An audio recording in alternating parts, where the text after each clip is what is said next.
નમસ્કાર. ક્યારેય વિચાર્યું છે કે આપણા પગ નીચે જે જમીન છે, જે વિશાળ પર્વતો છે, એ બધું આખરે શેનું બનેલું છે?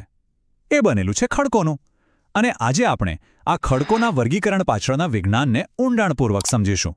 ચાલો આ રોમાંચક સફર શરૂ કરીએ. ખૂબ જ સામાન્ય સવાલ લાગે ને, પણ એનો જવાબ એ આપણી આખી પૃથ્વીની કહાણી છે. આ જવાબ આપણી ચારે બાજુ છે, આપણા પગ નીચે છે. પૃથ્વીનો પોપડો અસંખ્ય પ્રકારના ખડકોથી બનેલો છે, અને દરેક ખડક પૃથ્વીના ઇતિહાસનું એક જીવંત પ્રકરણ છે. તો ચાલો જોઈએ કે આ સમજૂતીમાં આપણે શું શું જોવાના છીએ. આપણે ખડકોના 3 મુખ્ય પરિવારો વિશે જાણીશું: આગ્નેય, પ્રસ્તર અને રૂપાંતરિત. એ કેવી રીતે બને છે અને કઈ વાત તેમને એકબીજાથી અલગ પાડે છે, એ બધું જ સમજીશું. તો સૌથી પહેલા સવાલ એ થાય કે આ ખડકોને અલગ અલગ કેટેગરીમાં વહેંચવામાં કઈ રીતે આવે છે? બધો જ આધાર એમની બનાવટ પર છે. ચાલો આનો પાયો સમજીએ.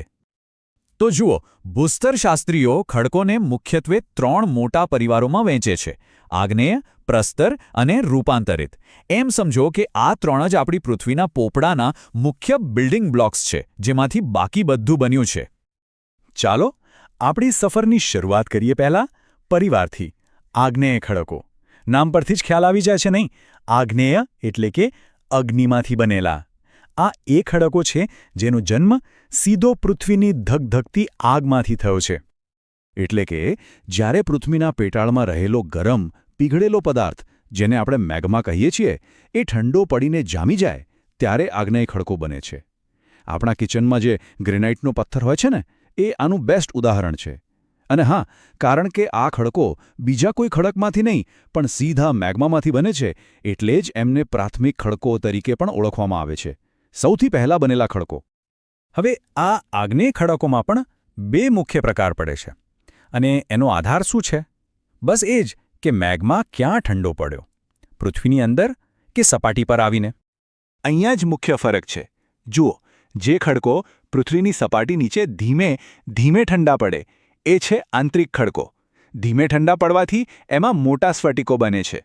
અને બીજી બાજુ, જ્યારે લાવા જ્વાળામુખીમાંથી બહાર આવીને સપાટી પર એકદમ ઝડપથી ઠંડો પડી જાય, ત્યારે બને છે બાહ્ય ખડકો. એમાં સ્ફટિકો બનવાનો સમય જ નથી મળતો, એટલે એ નાના હોય છે. આને થોડું વધુ સમજીએ. આંતરિક ખડકો જે પૃથ્વીમાં ખૂબ જ ઊંડે બને, એને પાતાલીય કહેવાય. અને જે થોડા ઉપર પણ સપાટીની નીચે બને, એ મધ્યસ્થ. અને બાહ્ય ખડકો તો સીધા જ જ્વાળામુખી સાથે જોડાયેલા છે, એટલે એમને જ્વાળામુખીય ખડકો કહેવાય છે. એકદમ સિમ્પલ. ચાલો હવે આગ્નેય ખડકોથી આગળ વધીએ અને વાત કરીએ બીજા પરિવારની: પ્રસ્તર ખડકો. આ ખડકોની ખાસિયત છે એમના સ્તર, એટલે કે લેયર્સ. જાણે પૃથ્વીના ઇતિહાસની કિતાબના પાના હોય. હવે ધ્યાન આપીએ પ્રસ્તર ખડકો પર. આ બનવાની પ્રોસેસ છે ને, એ આગ્નેય ખડકો કરતાં એકદમ જ અલગ છે. અહીંયા બધું સ્તરોમાં ગોઠવાય છે, એકની ઉપર બીજો સ્તર.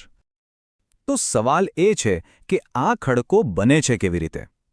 કલ્પના કરો કે લાખો વર્ષો સુધી પવન, વરસાદ, નદીઓ આ બધા મળીને પર્વતોના ખડકોને તોડતા રહે છે.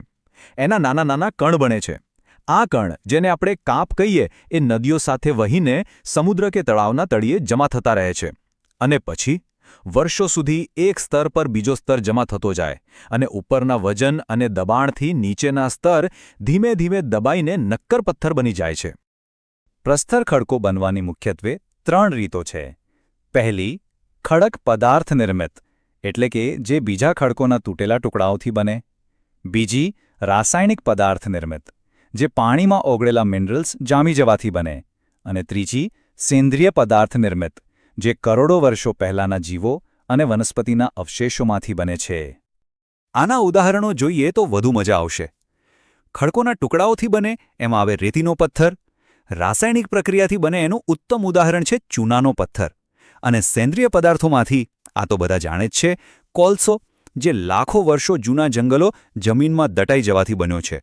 આપણી એનર્જીનો કેટલો મોટો સોર્સ છે.